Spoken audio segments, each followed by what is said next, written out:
नमस्कार. S27 live मध्ये आपले स्वागत. वसई विरार महानगरपालिका पत्रकार संघाची घोषणा. पत्रकारांच्या बैठकीत एकमताने ठराव मंजूर. वसई विरार मध्ये काम करणाऱ्या सर्व पत्रकारांची एक अधिकृत संघटना असावी या उद्देशाने वसई विरार महानगर पत्रकार संघाच्या स्थापनेचा निर्णय सोमवारी पत्रकारांच्या बैठकीत एकमताने घेण्यात आला.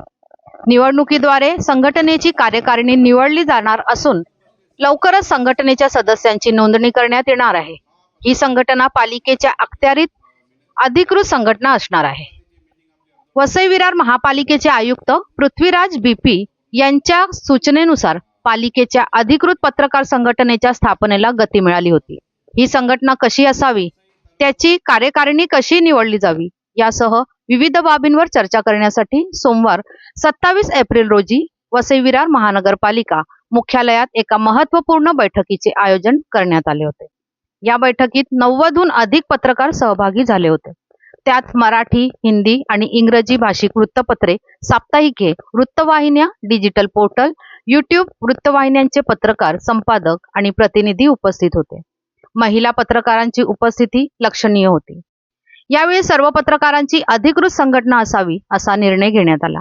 त्यानुसार सर्वानुमते वसई विरार महापालिका पत्रकार संघ हे नाव ठरविण्यात आले. उपस्थित पत्रकारांनी आपापली मते मांडली. YouTube पत्रकारांना पालिकेत नोंदणी करताना येणाऱ्या तांत्रिक अडचणींवर चर्चा करून तोडगा काढण्यात आला.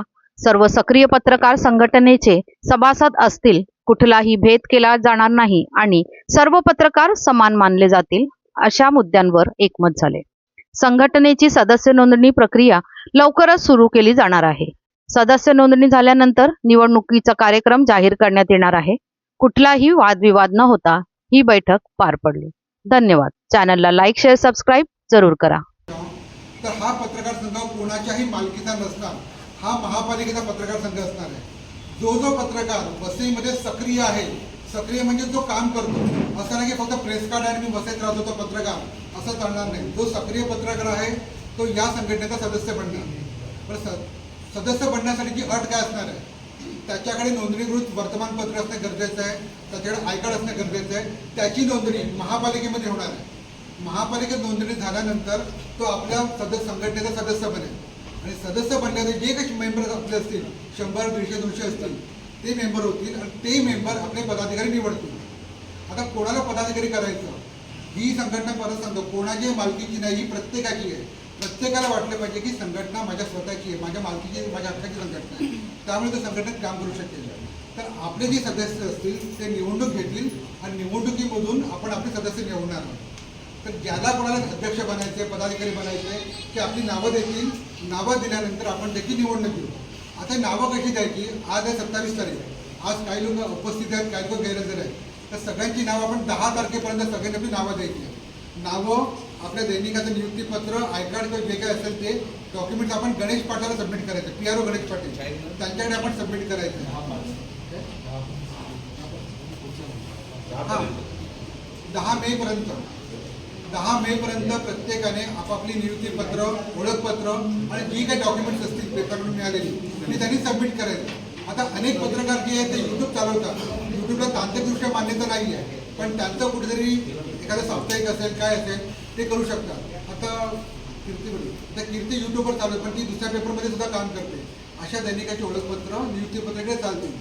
पण जो सक्रिय पत्रकार आहे, जो वेब पोर्टलमध्ये असेल, दैनिकाच्या कार्यालयामध्ये काम करणार असेल, जो वसईत काम करणार असेल, ते सगळे आपल्या संघटनेचे सदस्य होतील. याच्यामध्ये कुठलाही प्रकारचा भेदभाव नाही, कुठल्याही प्रकारचा जातीवाद नाही, भाषावाद नाही, प्रांतवाद नाही. सगळे पत्रकार एका छताखाली एकत्र या संघटनेमध्ये असतील. संघटनेची निवडणूक अतिशय पारदर्शकपणे आपण करणार आहोत. ज्यांना उभं राहायचं आहे त्यांची नावं डिक्लेअर केली जातील. मग आपण मतपत्रिका घेऊन प्रॉपर निवडणूक अधिकारी ठेवून महापालिकेचे अधिकारी, आपले निवडणूक निर्णय अधिकारी असतील, त्यांच्या समक्ष सगळ्यांच्या उपस्थितीमध्ये पारदर्शकपणे, जसं आपण संविधान मानतो, लोकशाही पद्धतीने निवडणूक होणार आणि अध्यक्ष निवडला जाईल. अध्यक्षाचा ह्या समितीचा कार्यकाळ फक्त 2 वर्षाचा असते. आजचा खरा दिवस आज जो आपण आज एवढी पत्रकार लोक आपल्याकडे जमा झाले, तो खरं तर आपण ऐतिहासिक वाटचालीकडे जात आहोत. सर्व पत्रकार मंत्रालयाचा पत्रकार कक्ष आहे, प्रत्येक महानगरपालिका पत्रकार कक्ष आहे, परंतु आपला इथे कुठेही पत्रकार कक्ष नाही. वसई ग्रामपंचायत ते महानगरपालिका या काळापासून अनेक ज्येष्ठ पत्रकार आपले इथे काम करतात. तेव्हा 3 लाख लोकसंख्या होती, आता 30 लाख लोकसंख्या झाली. प्रत्येक पेपरचे आज आवृत्ती निघते, प्रत्येक पेपरचे प्रतिनिधी इकडे झालेले आहेत, पत्रकार संख्या वाढलेली आहे. त्याच्यामुळं कुठेतरी यांना महानगरपालिकाच्या अंतर्गत येणं गरजेचं आहे. त्यासाठी जो आपण आता पाऊल उचललं आहे तो लोकशाही मार्गाने जी काही निवडणूक पारदर्शक होणार आहे त्याला सर्वांनी सहभाग घ्यायला पाहिजे.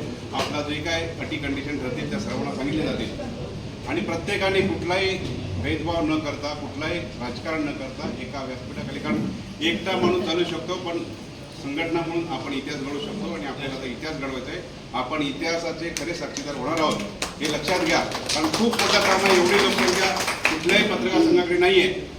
जाता है तो मेरा ये मानना है कि अगर हम किसी को मोटिवेट नहीं कर सकते तो उसको हतोत्साहित भी मत करो, क्योंकि अभी फिलहाल इसी प्रेस रूम में मनोज के विषय में कोई बात हुई जो उड़ती उड़ती मुझ तक आई कि इससे संबंध है, उससे संबंध है. एक लड़की जो काम करने के लिए निकल रही है फील्ड पर, तो उसकी मर्यादा जरूरी नहीं कि वो किसी के साथ में अगर उठ बैठ रही है. मैं अगर सुहास सर के साथ में बैठ रही हूँ, मेरी कोई ऐसा विषय हो सकता है जो मैं उनसे अकेले बात करने में कंफर्टेबल हूँ.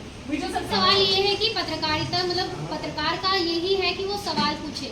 अब वो अन्याय के खिलाफ अगर सवाल नहीं पूछेगा तो पत्रकारिता क्या कहलाएगी उसकी. तो मेरा मानना यही है कि हर पत्रकार का वो एक ये रहता है कि वो सवाल पूछे और उसे सपोर्ट करना. ये मुझे ऐसा लगता है कि सभी को सपोर्ट करना चाहिए, ना कि उसके सवालों पर हंसना चाहिए. और दूसरी बात ये है कि पत्रकार एक समाज होना चाहिए कि जो यादी पे होगा पत्रकार उनको आईडी मिलनी चाहिए. सभी पत्रकारों को इंक्लूडिंग यूट्यूब वालों को भी आईडी मिलनी चाहिए. जवाबदारी इस संघ की रहेगी.